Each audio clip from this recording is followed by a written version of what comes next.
செய்திகளை அறிந்து தெரிந்து மார்க்க நூல்களை நன்றாக உணர்ந்து அவ்வாறு மன்னனிடத்திலே 100 கேள்விகள் கேட்கும் அந்த 100 மசலா என்ற சரித்திர வரலாறை நாங்கள் சொல்லலாம் என்று ஆரம்பம் செய்கின்றோம். தாய்மார்களும் பெரியார்களும் வாலிப தோழர்களும் பாபாமார்களும் அல்லாஹ்விடத்திலே துஆ செய்து எங்களுக்கு ஆதரவு காட்டுமாறு மிக பணிவன்போடு உங்களிடம் கேட்டுக்கொண்டு சரித்திரத்தை ஆரம்பம் செய்கிறோம். நகருபதி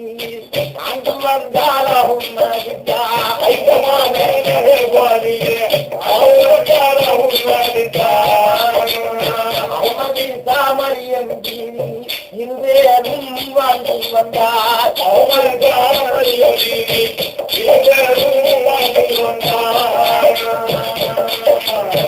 அத்தாழ பவுனம் எல்லாம்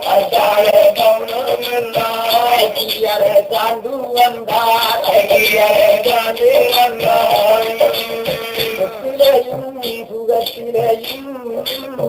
சுகத்திலையும்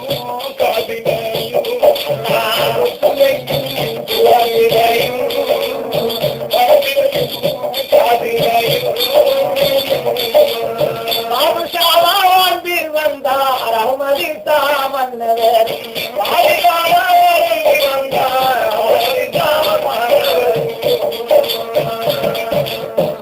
ஐந்தமா நகர்பதியில் நீர்வளம் நிலவளம் மாவளம் மனுவளம் புரிஞ்சி அந்த நாட்டை அரசாணை செய்து பரிபாலனம் நடத்தி வாழ்ந்து வந்தார்கள். மரியம் பீவி அவர்கள் கண்ணும் நிமையை போன்றும் நகமும் சதியை போன்றும் வாழ்ந்து வந்தார்கள். அப்படி வாழ்ந்து வருகும் போது எல்லா வல்ல இறைவன் வேண்டிய ஆக்குபத்துகளையும் ரஹமத்துகளையும் கொடுத்திருந்தான். ஆனால் 2 பேர்களுக்கு ஒரே ஒரு மனக்குறை இருந்தது. அந்த மனக்குறை என்னவென்று கேட்டால் ஆண்டவனிடத்தில் இரவும் பகலுமாக அல்லும் பகலும் 60 நாளிகையும் மரியம் பீவி அவர்களும் அகமது ஷா மன்னவர்களும் என்ன துவா கேட்கின்றார்கள்?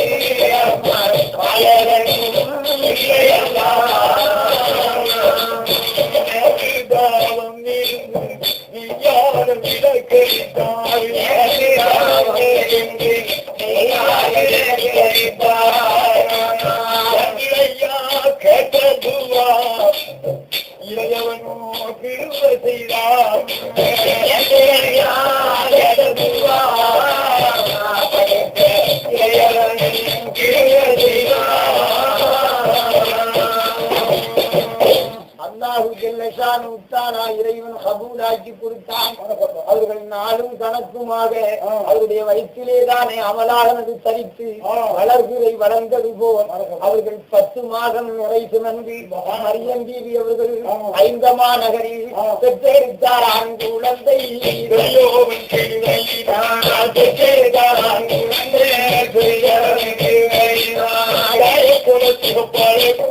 தந்தை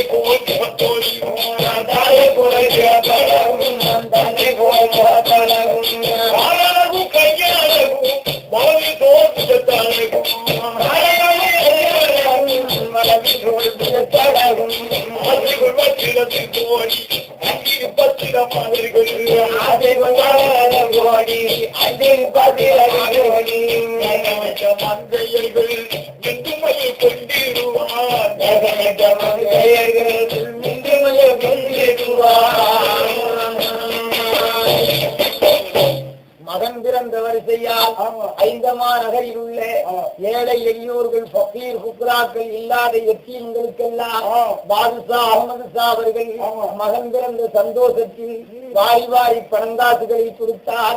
அள்ளி அள்ளி ஹரியாக்கள் கொடுத்தார். பசித்து வரப்பட்ட பசியாளிகளுக்கு பசி அமர்த்தினார்கள். உடுகுடவை இல்லாத எத்தீம்களுக்கு உடுகுடவை கொடுத்தார்கள். மதரசா இல்லாத இடங்களுக்கு மதரசா கட்டி போய் கொடுப்பதற்கு பணம் கொடுத்தார்கள். இப்படி வேண்டிய உதவி செய்தார்கள். அல்லாஹ்வின் கிருபையால் அந்த பாலகர் வளர்ந்து 1 வயதானார்கள். 1 வயதான போது பல நாட்டில் உள்ள மன்னவர்களை எல்லாம் வரவழைத்து உலமாக்கள் பெரிய பெரிய அறிவாளிகளை எல்லாம் வரவழைத்து சூபிகள் மூலானாக்களை எல்லாம் வரவழைத்து அந்த பாலருக்கு தானே அழகான பேர் வைத்தார்கள். என்ன பேர் நாமும் சுடுனார்களே. ஆனால் அப்பாஸ் என்று பேரும் வைத்தார்.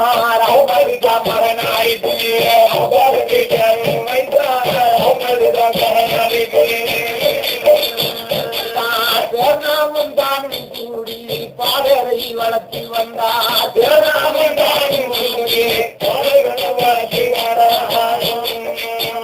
ஒரு மேனியாக ஒரு மேனியாக ஒரு மேனியாக வளர்வதி போல் பாலகர் வளர்ந்து வந்தார். வளர்வதி போல் பாலகர் வளர்ந்து வந்தார். வளர்ந்து வரும் நாளையிலே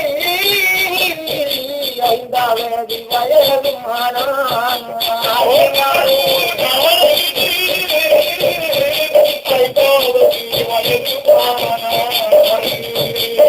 5வது வயதிலே பள்ளியில ஓத வைத்தார். 5வது வயதிலே பள்ளியில ஓத வைத்தார். நல்லையும் கட்டார். 4 வேத படிப்பும் கட்டார். நல்லையும் கட்டார். 4 வேத படிப்பும் கட்டார். முருகான் ஓத கட்டி அப்பாசிய தமிழ் படிப்பும் கட்டார்.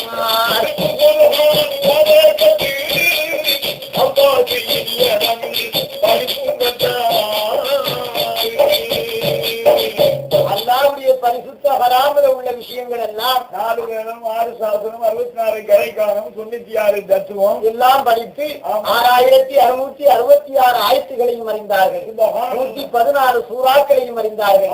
108 இஸ்முகளையும் அறிந்தார்கள். 29 அச்சரங்களையும் அறிந்தார்கள். 1,26,000 எடுத்துக்கொண்டு அமையப்பட்ட குர்ஆனுடைய ஒரு நட்சத்திரங்களை அறிந்தார்கள். எல்லா விஷயங்களையும் அறிந்து ஊசிரண்டும் பொருந்த கற்றார்கள். கூடு விட்டு கூடு பாயக்கூடிய வித்தைகளையும் படித்தார்கள்.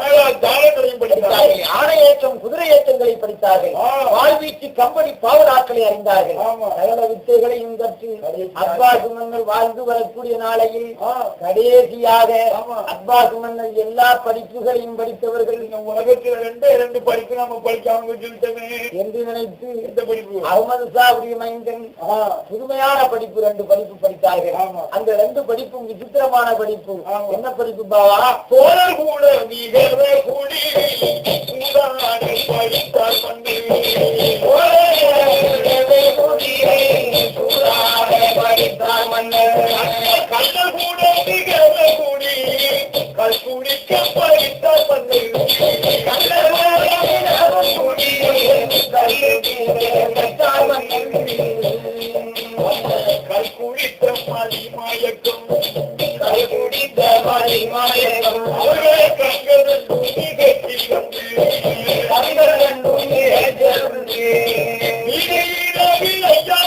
பிள்ளை கந்தனை போய்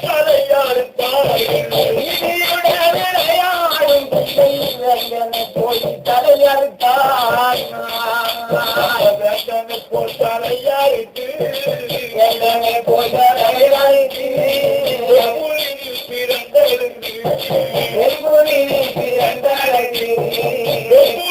பிறந்தெழுந்து மன்னன் கனகத்தில் மறைந்து கொண்டார்கள். போய் மறைந்தார்.